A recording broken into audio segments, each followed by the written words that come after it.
Salam sejahtera Malaysia, denyut nadi suara rakyat bergema di channel ini. Jangan lupa tekan butang subscribe, like dan share. Malaysia kita punya, cintai Malaysiaku, kita jaga kita.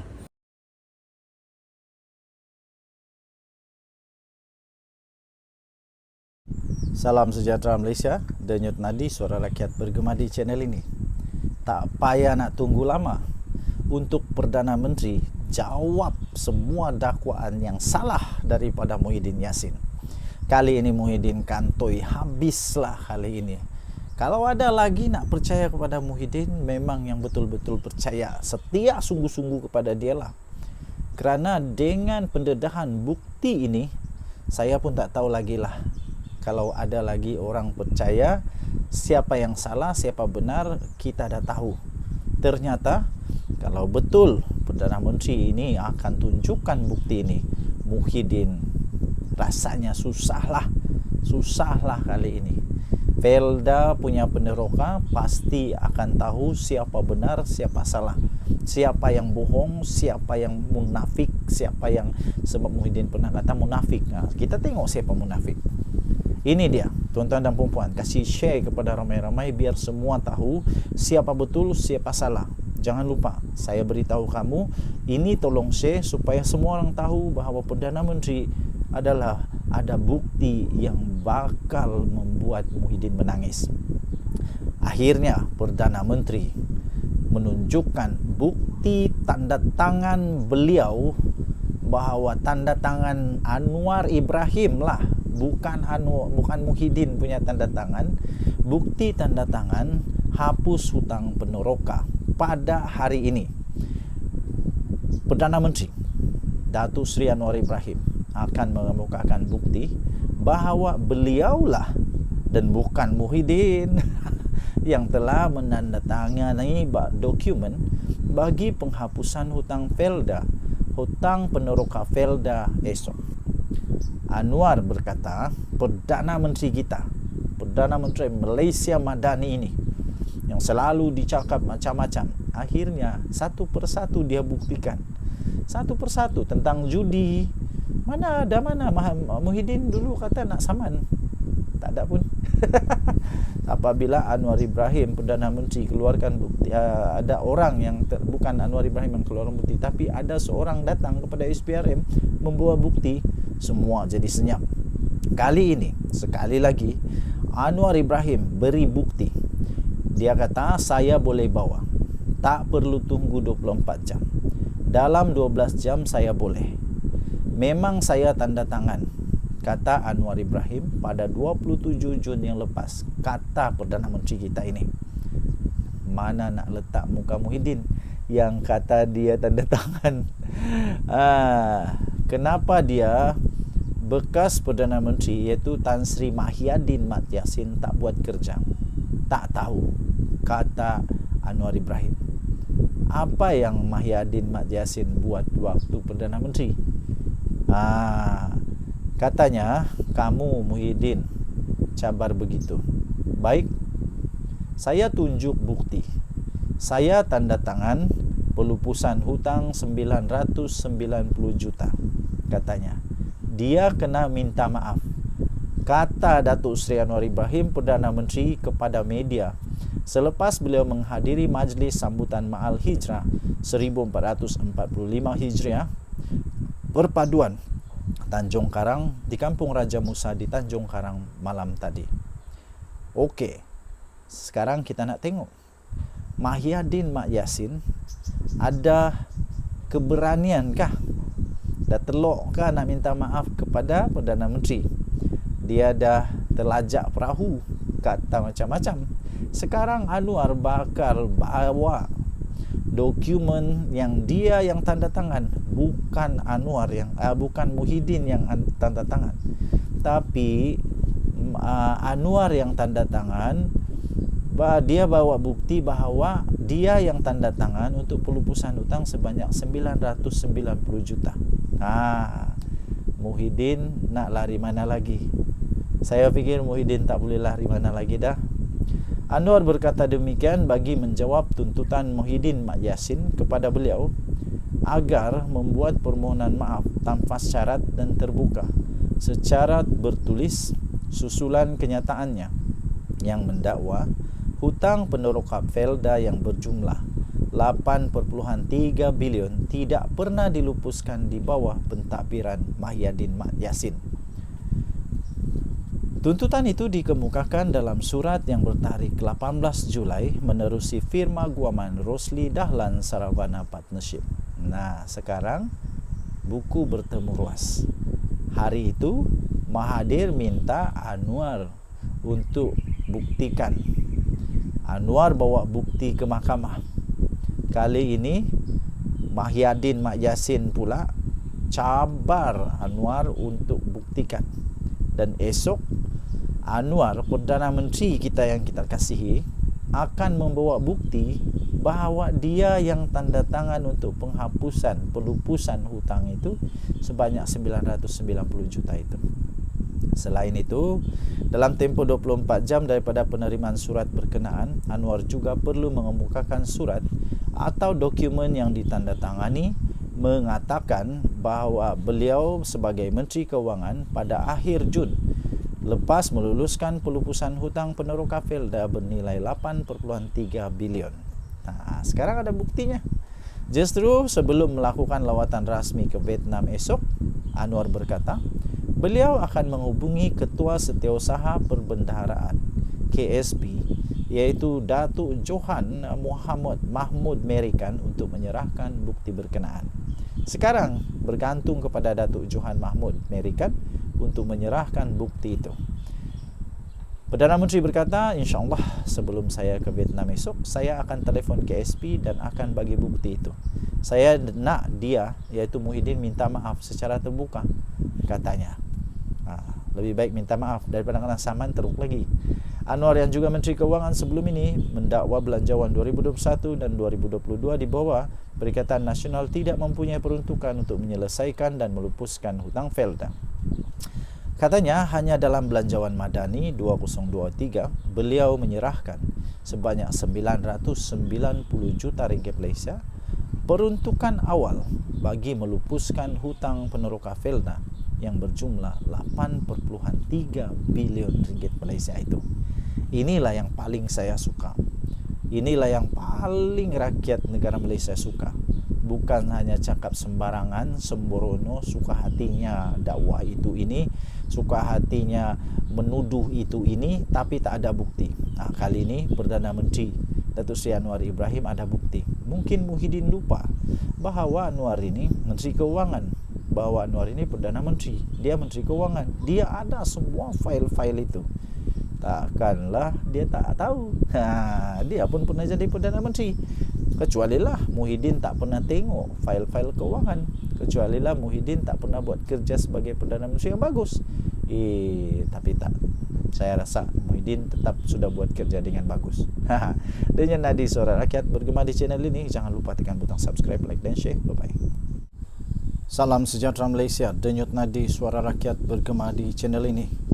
Nampaknya seluruh Malaysia sekarang ini meluap-luap kemarahan kepada individu-individu dan parti-parti dan juga semua yang bekerja sama mempertahankan perbuatan menderhaka yang telah dilakukan dengan terang-terangan tapi tidak diakui, tidak mengaku bersalah, malah mempertahankan diri. Kemudian dipertahankan pula oleh mereka-mereka yang seolah-olah tak faham tentang perlembagaan. Tapi sebenarnya ada di antara mereka pernah jadi menteri. Menteri yang mustahil tak tahu tentang perlembagaan negara Malaysia. Nah, terbaru ada satu amaran yang keras diberikan kepada semua penderhaka-penderhaka ini. Di dalam sinar harian, jangan sentuh kedaulatan institusi diraja. Saya setuju. Tak kiralah kamu siapa, besar mana pangkat kamu, hebat mana pun kamu, kalau kamu tinggal di Malaysia, tetap dengan perlembagaan rukun negara Malaysia, iaitu kesetiaan kepada raja dan negara. Kerana itu, jangan sekali-kali cuba-cuba tunjuk hero nak menang, tunjuk hero nak cuba untuk memancing undi atau menunjukkan bahawa konon-kononlah hampa tu pandai sangat sampai menyentuh kedaulatan institusi diraja. Ini jangan sentuh kedaulatan institusi diraja. Satu artikel daripada Sinar Harian. Berita penahanan Menteri Besar Kedah yang sekarang ini famous di seluruh dunia, Datuk Seri Muhammad Sanusi Mat Nor, pada awal pagi Selasa lalu sedikit sebanyak telah menjentik fokus rakyat Malaysia terhadap musim pilihan raya PRN di 6 buah negeri. Isunya telah pun tercetus apabila pengarah pilihan raya Perikatan Nasional dengan sengaja, dengan sedar didakwa telah mengeluarkan perkataan penghinaan, berbentuk hinaan, menggambarkan, memperlekehkan penghinaan terhadap institusi diraja negeri Selangor menerusi ucapan beliau dalam satu ceramah politik minggu lalu. Sungguh-sungguh tak disangka sanggup Sanusi berkata begitu dan kemudian mempertahankan diri pula dan dipersalahkan pula media. Kononnya ucapannya telah diputar belit. Kalau ucapan itu diputar belit, takkanlah Dewan Diraja Selangor nak buat laporan polis. Takkanlah mereka itu tak bijak sampai buat laporan polis. Takkanlah Sultan Selangor sampai mengeluarkan tita bahawa isu itu belum selesai, walaupun Pesuruhjaya PAS telah datang menyembah kepada Sultan Selangor, menghadap Sultan Selangor untuk pastinya membincangkan perkara itu. Dan setelah itu, sejurus selepas itu, Sultan Selangor bertitah bahawa isu itu belum selesai. Kemudian Menteri Undang-Undang juga, Reformasi Institusi, Azalina Osman juga turut berkata bahawa dengan memohon maaf, isu itu tidak akan selesai begitu saja. Saya setuju. Tak bolehlah buat salah, minta maaf, selesai. Buat salah, minta maaf, selesai. Mungkin itu boleh kepada orang biasa, ahli-ahli politik yang sama taraf. Tapi untuk menyentuh institusi diraja, kedaulatan diraja, jangan sekali-sekali. Siapa kamu Sanusi untuk menyentuh, mempersoalkan kebijaksanaan Sultan Selangor? Video ucapannya yang tular itu dikatakan telah menghina Sultan Selangor sewaktu beliau membandingkan pelantikan Menteri Besar Kedah, iaitu beliau sendirilah kononnya dia itu hebat, dengan Datuk Seri Amiruddin Syari sebagai Menteri Besar Selangor. Berikutan itu, lebih daripada 50 laporan polis telah dibuat oleh pelbagai pihak di seluruh negara Malaysia, termasuklah Dewan Diraja Selangor. Laporan polis itu dibuat oleh pelbagai pihak sekaligus kertas siasatan terhadap Muhammad Sanusi telah dibuka berhubung dakwaan yang menyentuh isu 3R, agama, raja dan kaum atau bangsa, race. Sehari sebelum penahanan, satu titah daripada Sultan Selangor, Sultan Sarafuddin Idris Shah, bahawa perkara membabitkan Muhammad Sanusi yang didakwa menghina institusi diraja Selangor belum selesai. Titah baginda yang dimuat naik di Facebook Royal Selangor Office. Selangor Royal Office itu ada menyatakan baginda telah berkenan untuk menerima menghadap Pesuruhjaya PAS Negeri Selangor, Datuk Dr. Ahmad Yunus Sariri dan Ketua Polis Selangor, Datuk Hussein Omar Khan di Istana Bukit Kayangan. Difahamkan pertemuan itu membincangkan kenyataan oleh Menteri Besar Kedah tersebut dalam satu ceramah di Selangor baru-baru ini yang dianggap telah menghina institusi diraja Selangor. Kemuncak episod berlaku apabila Muhammad Sanusi, 49 tahun, hadir ke Mahkamah Session Selayang pada pagi Selasa dengan dua pertuduhan. Saya terkejut juga sebab pertuduhan pertama saya sudah agak, iaitu mengeluarkan kata-kata menghasut berhubung isu pelantikan Menteri Besar Selangor. Dan yang kedua, yang saya tak sangka, bahawa beliau juga telah menyentuh tentang penubuhan kerajaan perpaduan oleh titah ataupun nasihat daripada yang di-Pertuan Agong. Buah fikiran daripada yang di-Pertuan Agong dipersoalkan pula oleh Sanusi. Beliau bagaimanapun mengaku tidak bersalah. Ekoran kejadian terhadap Menteri Besar Kedah itu sedikit sebanyak membuka mata semua pihak, iaitu setiap orang tidak sepatutnya menyentuh atau memandang ringan soal kedaulatan institusi diraja. Sedia maklum, Malaysia merupakan negara yang unik dan dalam hierarki persekutuan menunjukkan raja-raja pemerintah dan yang di-Pertua negeri berada di posisi paling atas melebihi kedudukan mana-mana pemimpin waimah Perdana Menteri. Oleh itu, sebagai rakyat Malaysia yang taat dan prihatin, kita jangan sekali-kali mencemar kedaulatan institusi diraja sehingga mencetuskan polemik di segenap negara. Tuan-tuan dan puan-puan yang dihormati sekalian, ini pengajaran yang amat penting untuk semua ahli politik. Tak kiralah pembangkang ke, kerajaan ke, tak kiralah. Tapi jangan pandai-pandai, jangan cuba-cuba untuk mencuba-cuba suatu yang salah di isi undang-undang, apalagi mencuba-cuba pula untuk menghina, memperlekeh dan mempersoal kewibawaan baginda-baginda raja-raja Melayu.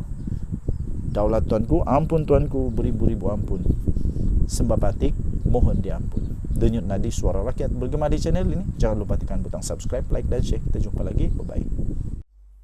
Salam sejahtera Malaysia, denyut nadi suara rakyat bergema di channel ini. Adakah Hamzah Zainuddin nak menuduh pula sekarang bahawa istana sedang mempolitikkan isu Sanusi? Come on lah Hamzah Zainuddin. Hamzah Zainuddin, kamu bekas Menteri Dalam Negeri. Kamu bekas Menteri Kementerian Dalam Negeri. Kamu tahu undang-undangnya. Takkan sekarang kamu kata kamu nak tuduh pula istana politikkan isu Sanusi. Itu yang ditanya oleh Razlan. Adakah Hamzah nak tuduh istana politikkan isu Sanusi? Ingat, yang buat laporan polis ialah ramai orang, itu tak pedulilah. Tapi yang saya sangat peduli ialah apabila Dewan Diraja Selangor sendiri membuat laporan polis dan ke bawah Duli Yang Maha Mulia Sultan Selangor sendiri bertitah bahawa kes Sanusi belum selesai, walaupun Pesuruhjaya PAS negeri Selangor telah pun menghadap kepada Duli Yang Maha Mulia Sultan Selangor. Jadi sekarang adakah Hamzah Zainuddin nak tuduh istana sedang politikkan isu Sanusi? Jangan sampai Hamzah Zainuddin kamu jadi penderhaka juga. Tak berbaloi untuk mempertahankan orang yang celupar, yang sudah menggunakan keceluparan itu sehingga dia tak sedar dia telah pun menyentuh 3R, kemudian mempertahankan diri pula tu, tak mengaku bersalah pun tak berbaloi. Nanti sendiri masuk perangkap sendiri lagi susah. Seorang pemimpin kanan UMNO mempersoalkan rasional yang dikemukakan oleh Ketua Pembangkang Hamzah Zainuddin mengenai isu penahanan serta pendakwaan ke atas Muhammad Sanusi Manor. Menurut ahli Majlis Kerja Tertinggi MKT UMNO, Razlan Rafi, Hamzah menyifatkan tindakan undang-undang terhadap Menteri Besar Sementara Kedah itu adalah merupakan pendakwaan terpilih. Pada masa sama, dia mengingatkan pertuduhan ke atas Sanusi itu mempunyai kaitan rapat dengan raja-raja serta pihak istana, bahkan membabitkan Dewan Diraja Selangor secara langsung. Yang itu betul lah. Adakah Hamzah mahu menyatakan bahawa istana Selangor mempolitikkan isu ini? Soal Razlan dalam kenyataannya kepada Malaysia kini hari ini. Saya fikir kalaulah Sanusi terus saja mengaku dia bersalah, memohon maaf dan semua stop di sana, ini tak akan panjang. Sekarang semakin panjang. Hamzah Zainuddin tak patut mengeluarkan kenyataan ini. Hamzah Zainuddin tak patut untuk buat ulasan ataupun memberi pendapat dia tentang perkara ini, kerana ini akan membuatkan ianya lebih panjang, lebih nampak lagi bahawa ada orang yang sangat terdesak sehingga sanggup untuk buat apa sahaja, termasuk yang salah, yaitu menyentuh 3R. Razlan berkata demikian mengulas kenyataan Hamzah yang menyifatkan tindakan mahkamah terhadap Sanusi sebagai pendakwaan terpilih. Dalam kenyataan tersebut, Setiausaha Agung Bersatu itu juga mendakwa ada pemimpin lain yang dilihat membuat kenyataan menghasut namun tidak dikenakan tindakan seperti ke atas Sanusi. Kamu buatlah laporan polis. Kamu buatlah laporan polis, baru polis buat tindakan. Kalau tak buat laporan polis, macam mana polis buat tindakan? Pergi buat laporan polis. Sebagai orang yang pernah menjadi Menteri Dalam Negeri, kata Razlan, Hamzah sepatutnya menjadi orang yang faham undang-undang. Namun kenyataan terbaru yang dibuat oleh Ahli Parlimen Larut itu menunjukkan seperti sebaliknya. Justru, kata Razlan, semua orang kini tahu kenapa ketika Hamzah Zainuddin menjadi Menteri bertanggungjawab dalam isu keselamatan dulu, kadar jenayah negara semakin meningkat. Sementara itu, Razlan juga menyatakan kebimbangannya terhadap pendekatan PAS yang menangani isu pendakwaan ke atas Sanusi. Katanya pemimpin parti itu kelihatan memainkan isu kononnya pengarah pilihan raya mereka. Seorang wira justru menggesa agar lebih ramai Sanusi dilahirkan. Please, jangan. Oi, ini makin bahaya. Adakah PN hari ini mahu mengajak semua rakyat untuk mengikuti gaya ucapan Sanusi yang memperlekeh institusi diraja, katanya. Disebabkan itu, Razlan menyarankan agar mana-mana pihak yang isu 3R, agama, bangsa dan raja-raja ditangkap segera kerana jelas mempersendahkan undang-undang. Katanya, api itu perlu dimatikan segera secepat mungkin kerana dikuatiri akan mengganggu gugat kestabilan negara. Dia juga mengingatkan bagaimana PN sebelum ini menolak saranan yang di Pertuan Agong agar semua parti bekerjasama bagi membentuk kerajaan perpaduan selepas PR15 lalu. Mereka juga marah kepada istana apabila peristiwa pembatalan ordinan darurat sehingga menyebabkan bekas Perdana Menteri ke-8 Muhyiddin Yassin meletak jawatan, katanya. Justru Razlan mengingatkan Hamzah dan Perikatan Nasional agar lebih berhati-hati dalam membuat sebarang kenyataan berkaitan dengan penangkapan Sanusi. Katanya rekod ucapan Sanusi adalah jelas dan tiada manipulasi dari mana-mana pihak, termasuk orang ramai yang mewakili suara rakyat jelata. Katanya, orang Melayu tidak akan menderhaka pada rajanya. Jadi saya nasihatkan Hamzah dan PN agar jangan menderhaka kepada raja-raja Melayu. Terlajak perahu boleh diundur, tapi bukan terlajak cakap, tambahnya lagi. Denyut Nadi Suara Rakyat bergema di channel ini. Jangan lupa tekan butang subscribe, like dan share. Malaysia kita punya, cintai Malaysia aku, kita jaga kita. Bye-bye.